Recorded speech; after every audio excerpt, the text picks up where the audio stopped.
আমরা গত আসরে কর্মতৎপরতা ও কাজের চেষ্টা প্রচেষ্টার গুরুত্ব নিয়ে কথা বলার চেষ্টা করেছি। ইসলামে কর্মকে ইবাদতের সঙ্গে তুলনা করা হয়েছে, তবে কাজের ক্ষেত্রে গুরুত্বপূর্ণ যে দিকটি রয়েছে তা হলো এমন কাজ করতে হবে যার মাধ্যমে অর্জিত আয় হবে পবিত্র ও হালাল, আর এই হালাল রুজির সন্ধান করাটাই ইবাদতের সমতুল্য। যাই হোক, আজকের আসরে আমরা অন্য একটি বিষয় নিয়ে কথা বলার চেষ্টা করব। বিষয়টি হলো আত্মকেন্দ্রিক মনোভাব পরিহার করে অন্যদের সঙ্গে পরামর্শ ভিত্তিক কাজ করা। জীবনযাপনের গুরুত্বপূর্ণ একটি দিক এই আত্মকেন্দ্রিকতা থেকে বেরিয়ে আসা। অনেকে হয়তো ভাবতে পারেন যে পরামর্শ না করেও তো উন্নতি অগ্রগতি লাভ করা যায়, কিংবা উন্নতির পথে পরামর্শের খুব বেশি গুরুত্ব নেই।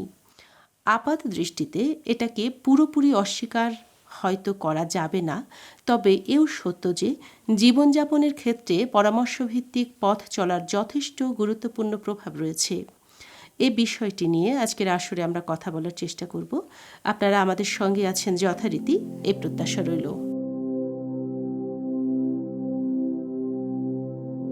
এমন কোনো মানুষ কি পৃথিবীতে আছে যে জীবনে কোনো সমস্যার সম্মুখীন হয়নি? মনে হয় না। প্রত্যেকেই সমস্যায় পড়ে এবং সেই সমস্যা কাটিয়ে উঠতে চেষ্টাও করে। কিন্তু আমাদের একটা অভ্যাস বা প্রবণতা হলো সমস্যা সমাধানের জন্য আমরা সময় দিতে চাই না। তাই সমাধানের বহু পথ ও উপায় থাকা সত্ত্বেও সেগুলো আমাদের চোখে পড়ে না। দ্রুত সমাধানের পথে অগ্রসর হই আমরা, অথচ তাড়াহুড়া করে নেয়া কোনো সিদ্ধান্ত বা চিন্তা সমস্যার সমাধানে খুব বেশি সাহায্য করে না। কারণটা হলো দ্রুততার সঙ্গে গৃহীত সিদ্ধান্তে সমস্যার গভীরে দৃষ্টি দেওয়ার সুযোগ থাকে না, তাই সমাধানটাও সুদূর প্রসারী হয় না। আমরা সমস্যার গভীরে দৃষ্টি দেওয়ার উপায় এবং তার নিরসনের উপায় নিয়ে এমন কিছু আলোচনা করার চেষ্টা করব যাতে অন্তত কম নেতিবাচকতা এবং বেশি ইতিবাচকতা প্রত্যাশা করা যায়। জীবনযাপনের গুরুত্বপূর্ণ একটা দিক হল আত্মকেন্দ্রিকতা পরিহার করে অন্যদের সঙ্গে পরামর্শ করা। আজকের পৃথিবীতে একাকী বসবাসের সুযোগ নেই। অপরের সঙ্গে মানে অভিন্ন চিন্তার লোকজনের সঙ্গে মিলেমিশে থাকার কোনো বিকল্প নেই। চীনা একটি প্রবাদ আছে, যদি কোনো কাজ সঠিকভাবে করতে চাও তাহলে অন্তত 3 জন বয়োজ্যেষ্ঠ ব্যক্তির সঙ্গে পরামর্শ করো। ফার্সি সাহিত্য ও সংস্কৃতিতেও লক্ষ্য করা যায় একটি প্রবাদ, যে বেশি বেশি পরামর্শ করে সে তুলনামূলকভাবে কম ভুল করে।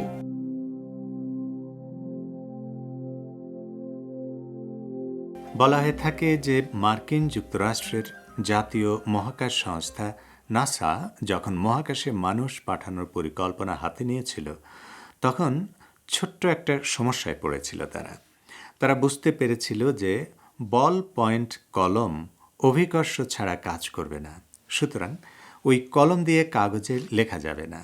বিষয়টা একটু খুলে বলি। মাধ্যাকর্ষণ শক্তির বলে ওজন আছে।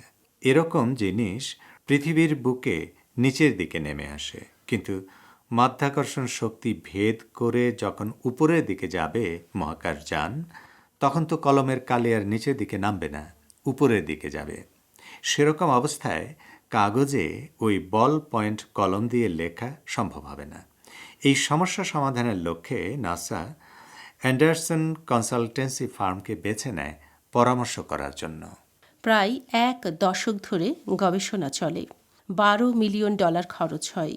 শেষ পর্যন্ত তারা এমন একটি কলম তৈরি করে যেটা যে কোনো পৃষ্ঠে, যে কোনো কোণে শূন্যের নিচে 300 ডিগ্রি সেন্টিগ্রেড তাপমাত্রা পর্যন্ত কাজ করবে।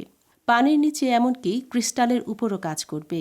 রাশিয়ান বিজ্ঞানীরা এবং তাদের সমমনা অন্যান্য বিজ্ঞানীরা এর চেয়েও সহজ সমাধানের পথ বেছে নিল। তারা পেন্সিল ব্যবহার করল, কিন্তু পেন্সিলের নিব বা লিড গ্রাফাইট দিয়ে তৈরি, যেটা তাপ ও বিদ্যুতের অত্যন্ত ভালো মানের পরিবাহক। ওই নিব বা লিড ভেঙে বাতাসের ভেন্টিলেশন সিস্টেমে বা ইলেকট্রিক্যাল যন্ত্রপাতির মধ্যে ঢুকে যেতে পারে। তখন শর্ট সার্কিট হতে পারে, ক্যাপসুলের বিশুদ্ধ অক্সিজেনযুক্ত পরিবেশে আগুন ধরে যেতে পারে। হয়েছেও তাই। অ্যাপোলো 1 এর সকল মহাকাশচারী আগুনে পুড়ে মারা যাওয়ার পর রাশিয়ানরাও পেন্সিল বাদ দিয়ে ওই বিশেষ কলম ব্যবহার করতে শুরু করলো।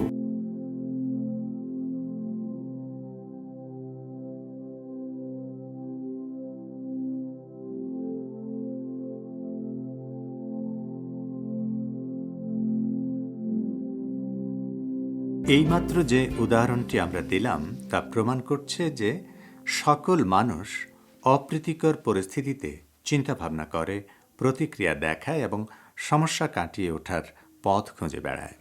তবে গুরুত্বপূর্ণ বিষয়টা হলো ওই প্রতিক্রিয়া যথার্থ এবং বিবেক বুদ্ধিসম্পন্ন হওয়া উচিত। এই গল্পটা সমস্যা সমাধানের দুটি পন্থা বা উপায়ের মধ্যে তুলনা দেওয়ার একটা মানদণ্ড মাত্র। সমস্যার উপর ফোকাস করা আর সমাধানের উপায় শনাক্ত করা দুটি আলাদা আলাদা বিষয়। এ কারণে অধিকাংশ ক্ষেত্রেই দেখা যায় জীবন সমস্যার সম্মুখীন হলে সবাই সমস্যার উপরই গুরুত্ব দেয়, ফলে সমস্যার সঠিক সমাধানের উপায় নিয়ে ভাবে না। তাড়াহুড়ো করে সাময়িক একটা সমাধান খোঁজে, সুদূরপ্রসারী ও স্থায়ী সমাধান নিয়ে ভাবতে উদাসীনতা দেখায়।